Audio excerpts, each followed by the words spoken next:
This is the time when our local law enforcement officials need this type of technology. In October 2008, officials from Cook County showcased their newest weapon in the war on terror, a police car outfitted with cameras and a computer able to feed live video back to a central command center. There's the front camera and now the back camera. The cameras would provide first responders with eyes on the ground in times of emergency.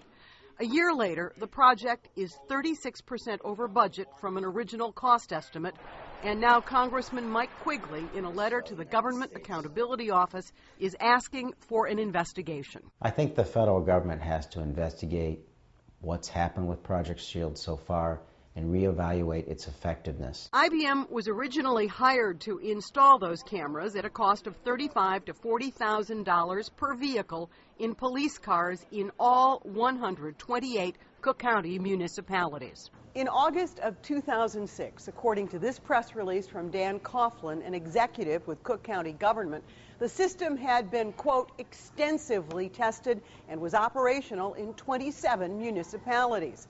Then, 2 years later, IBM's contract was canceled after it had already been paid, according to county records, $26 million.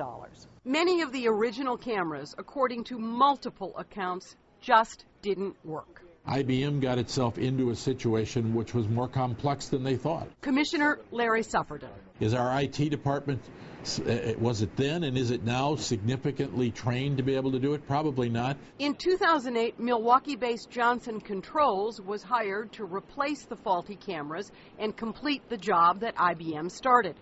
2 of the new cameras ended up in police cars in Oak Park. You would dispatch those 2 cars? Rick Tanksley is the chief of police, and he's happy, he says, to have them. And I could have a clear view of what is occurring there and then make some valid decisions. But some bugs remain. This is what a representative of Johnson Controls told reporters last year about what police chiefs should be able to do with the cameras. They can look at live video of an incident taking place from a laptop in a vehicle, traveling at very high speeds. But for at least this one demonstration, there were problems. It's supposed to be rolling, as you see now, but sometimes there's too much data and the signal gets weak, it'll take a while to transfer over. Project SHIELD gets a mixed review. Police departments in Evanston, Elmwood Park, Palatine, and Glencoe all give the program good marks. Meanwhile, other departments, including Park Ridge and Forest Park, Morton Grove, and Berwyn, all said they opted out and cited a litany of complaints. Every municipality in the county was supposed to be involved. Still, Chief Tanksley says he believes the project is beginning to achieve its goals. Are you satisfied with the county's performance in equipping you? I'm satisfied. Yeah, to a large degree I am. But the bottom line is this. After 6 years and more than $100 million in Homeland Security grants to Cook County, are we any safer? I don't know if we're safer.